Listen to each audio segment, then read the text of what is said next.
Бөрлі ауданының Қаракемер ауылының тұрғыны Светлана Маутиева осыдан 10 жыл бұрын өз ісін бастаған еді. Тасы өрге домалаған нұр қожалығы ел алғысын арқалап келеді.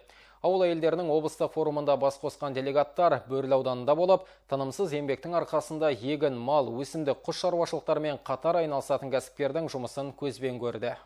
Нұр қожалығы Голштейн және қазақтың ақбас сиырын өсірумен айналысады. Қазір шаруашылықта 700-ге жуық ірі қара, 150-ге жуық жылқы, 100-ден астам еділбай тұқымы қойы бар. Мал басын көбейтумен қатар қожалық жетекшісі түрлі дақыл өсіреді. Қазір егіске орақ салып, бидайды ысырап қылмай жинап алудың қамын жасауда. Бағбан шаруашылығы да қожалықтың назарынан тыс қалмады. Қысы жазы ақсай сөрелерін көкөніспен қамту жоспарлаған. 80 адамды жұмыспен қамтып отырған қожалықтың болашақ жоспарлары ауқымды. Алайда жұмысшылардың жетіспеуі оларды орындауға қол байлау. Жылыжаймен айналысам, жылыжаймен айналысқаныма 15 жыл болды. Таза өнімді қияр және көкөністер шығарам. Светлана Бурханның теплицасыны көрдік. Жылыжайда енді помидор мен огурец пісіп жатыр. Ол не дейді? Ол деген, значит, басқа ауыл әйелдері де сонымен айналысуға болады. Өйткені қазір көбінесе Қытайдан, басқа шетелдерден алып келіп жатыр ғой бұның бәрі. Ауыл шаруашылығын жаңғырту, ел экономикасын дамытудың маңызды бағыты. Ұланғайыр даламызда ауыл шаруашылығын өрістетуге мүмкіндік мол. Алдағы міндет аталған шаруашылықты дамыта отыр. Тұрғындарды табиғи таза өніммен қамтамасыз ету. Шаруашылықтың астық егіп, мал басын көбейтуге зор мүмкіндік туғызып отырған мемлекетте халықтың тұрмысын жақсартуды көздеп отыр. Бұл қожалықтың жұмысымен мұқият танысып шыққан делегаттардың пікірі. Ел аумағында былтыр алғаш рет өткен ауыл әйелдерінің форумы биыл әр өңірде ұйымдастырылуда.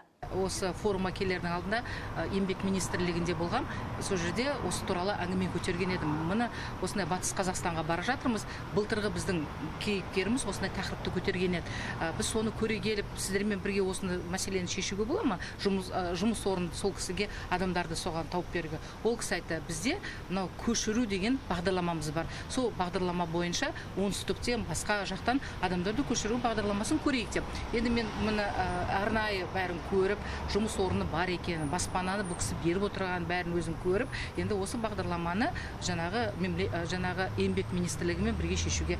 Делегаттар еліміздегі ауыл ел бесігі жобасы аясында Қаракемер ауылын күре жолға қосатын 15 шақырым аумақты жөндеуге атсалысатындығын айтып қалды. Тағы бір мәселе Қаракемер мен Успен ауылдық округ арасындағы қоғамдық көлік қатынасын орнату. Бұл өз кезегінде шаруашылыққа жұмыс жасауға келген отбасылардың балаларына мектепке баруға мүмкіндік жасайды. Мұның барлығы ауылдың өркендетуіне әкеледі. Өйткені ауыл ел экономикасының драйвері болуы шарт. Ауыл әйелдерінің форумының жанында негізі осы ауыл тұрғындарының мәселесін көтеру. Және де біздегі мемлекеттегі қанша бағдарламалардың бетін бұру осы мәселелерге сол арқылы, сол бюджет арқылы, басқа да көмек арқылы осы ауылдың тақырыбын көтере отырып, ауылда потенциалы мықты екенін, негізі ауыл біздің экономиканы нағыз алға тартатын тақырыптың бірі.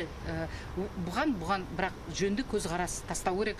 Жалпы мемлекет қолдауына сүйеніп еңбек еткен адам табыс көзін табалары сөзсіз. Тек оған ынта мен икем керек. Асығы алшысына түскен аталған шаруашылық ауқымын кеңейтіп, өндірілген өніммен қала тұрғындарын қамтуды көздеп отыр. Өйткені табиғи өнімге сұраныс жыл санап артып келеді. Айым Нұрғалиев, Александр Овчинников, Талғат Мұқанов, Ақжайық арнасы.